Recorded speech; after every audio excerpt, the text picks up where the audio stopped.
You've just invented time travel. Where do you go and what do you do? This is just one of the many questions you could be tasked to answer in Kiss the Goblin, the alignment guessing party game. Kiss the Goblin is a Dungeons & Dragons alignment-based card game that came from the mind of Tony Tran. It was published last year by Skybound Tabletop, who we do have to thank for providing us with a review copy. Kiss the Goblin plays 2-day players, with the questions being pretty family-friendly, though the answers may vary as far as that goes.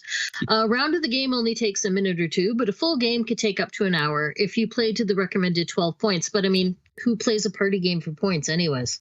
Right. So Kiss the Goblin's a party game built around the 9 Dungeons & Dragons alignments, made popular by countless 3x3 grid memes. Each round you get a random alignment and then draw a card from the deck and answer the question as someone with that alignment. Other players then guess what alignment you are, and everyone who's right gets points.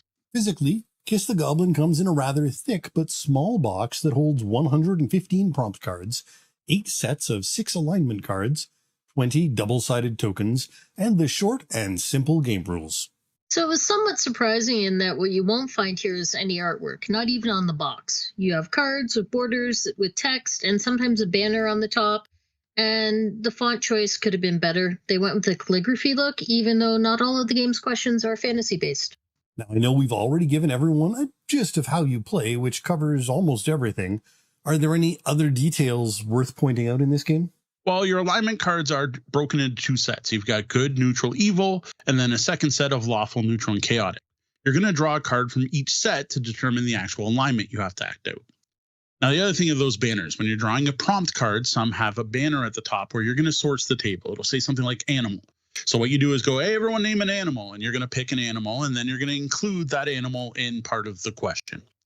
Other than that, there's the official scoring rules, which is if even one person guesses your alignment, you get a point, and then everyone who got it right also gets a point. First player to 12 points wins the game. And the game also includes a special cooperative 2-player mode. In this case, you just go back and forth and are trying to get a string of correct guesses in a row, with 3 guesses in a row being great, and 7 showing that you really know your partner. So yeah, dead simple. Get an alignment, answer a card, everyone guesses, get points, done. Yeah, that was it. And when I first read that, I thought it was going to be too simple. It sounded boring. I read it and thought that this is it. This is the game. This is someone published. This is a full game. I'm not going to enjoy this. I was immediately ready to start making the game more detailed and more involved, coming up with all kinds of ideas on house rules. But then we played it with Brenda and the kids, and it was a huge hit. Yeah, I did not expect this. I was blown away. It was so much fun. Everyone at the table got it, even my mom, who didn't really know the D&D alignments, despite the fact she played Red Box way back in the day. The kids didn't really know the alignments either. But everyone got it. Everyone enjoyed it. Everyone was laughing. Jenna was almost falling on the floor laughing. She said it was one of her favorite games ever. It was super fun, and yeah, it was totally enjoyable. Yeah, and what I missed reading the rules, I think, was just coming at it as a hobby gamer, right? Like, it's the simplicity of the rules that made it work. How quick it is, how rapid fire, how you're answering a question, everyone's laughing, going, "What? What do you mean you picked good? How is that good?" And someone justifying it and then moving around. It doesn't need any added rules, more complexity. It doesn't need deduction. It just needs a quick, simple game. It's meant to be a silly, fun party game, and it works as a silly, fun party game. Yeah, and it just works. This game is way more fun than it has any right to be. Well, as with many party games, it's the players and what they put into it that really make it fun. The cards, the rules, they're just a light framework for corralling players into while everyone's having fun. Yeah, and honestly, since the first game with family, I've had Kiss the Goblin out at public play nights, where it was also a big hit. Yeah, sometimes the first couple of rounds are a bit rough, but once people get it, they really get it, and the laughs start. And I know Gwen has taken this one out to the board game club at her school, and it's been a hit there as well. Now, the only real downfall here is the fact it's the 9 D&D alignments, which people may or may not know. And if people don't know these from the game or from the memes, most people I've taught nowadays actually just know the 9x9 memes with the different alignments under them. It's going to be a little rough, at least getting into the game. Now, the instructions do give you an alignment grid with samples for every combination. And in the back of the book, even gets into the 2 axes of the alignment system and kind of explain why it's that way. So there is something there to get players started. But I found once you get around the table once, like with a 5-player game, once everyone's gone once, everyone kind of gets it, especially with that after round discussion on why did you pick this. That tends to get people to get a good idea in their hand what each alignment means. And still, it is always subjective. This is a party game. There are no right or wrong answers. Yeah. The chart in the book is helpful. I wish the game came with a reference card for the alignment, something I put out on the table, or better yet, something for each player to reference. I'm tempted to print something up and put it in the box. It certainly does help that D&D is much more in the public eyes these days as well. Yeah.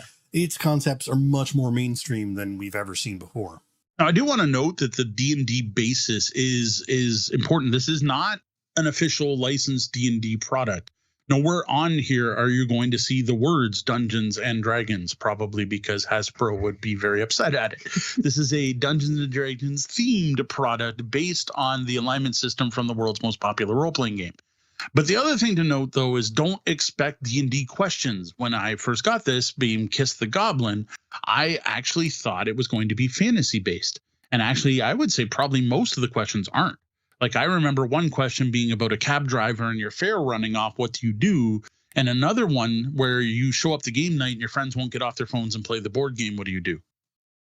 Yeah, the first time we played this, the first few questions felt like the game was reality-based, but then you do get to ones that include time travel and superpowers and wizards and, well, goblins. Ooh, superpowers. Why have I not played this yet? There you go. Now, despite having fun with the game as it is, I got to say, there's still a part of me. There's just a small part of me that wants to gamify it more. I want it to be a deduction game. Like what I expected was everyone gets dealt out an alignment, and they're all different. So each one of us would have a different alignment, and we'd all be answering the same question or same set of questions, and then people would vote. Because then you get the deduction of, well, they're not obviously evil. That means someone over there must be. That's kind of what I wanted. I still think there's a solid set of house rules that could be put into this game to bring it to that level. But honestly, that's not what we're here to review. Game in the box, just fun how it is. Yeah, the game as is surprisingly solid. Though, if you want to get into house rules, Gwen and I were talking about a mashup of this and Dubious, where you use the cards from Kiss the Goblin as the questions for Dubious, and it could be cool. I could see it. Board game mashup.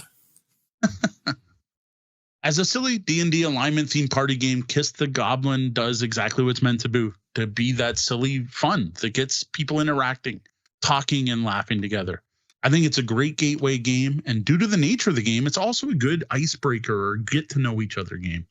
If you're on the hunt for a new party game, especially if your regular group are or were into D&D, you should consider picking up Kiss the Goblin. I think fans of improv games or theater games will love this. I could certainly see teachers picking up this game to use in drama classes, representing, teaching kids how to represent a character. For everyone else, I'm sure you can make up your own mind based on this review. Just be sure not to dismiss the game out of hand because it seems like it's too simple and is only scratching the surface on what can be done in a D&D alignment-based game. This ended up being one of its features and not in any way a downfall. Well, you've gotten to the end of a Kiss the Goblin review. You are about to leave a comment on the review to let the world know what you think about the game. What do you write? No matter your alignment, you can share your thoughts by commenting here, hitting us up on social media under Tabletop Bellhop, one word, or sending me an email, mo@tabletopbellhop.com.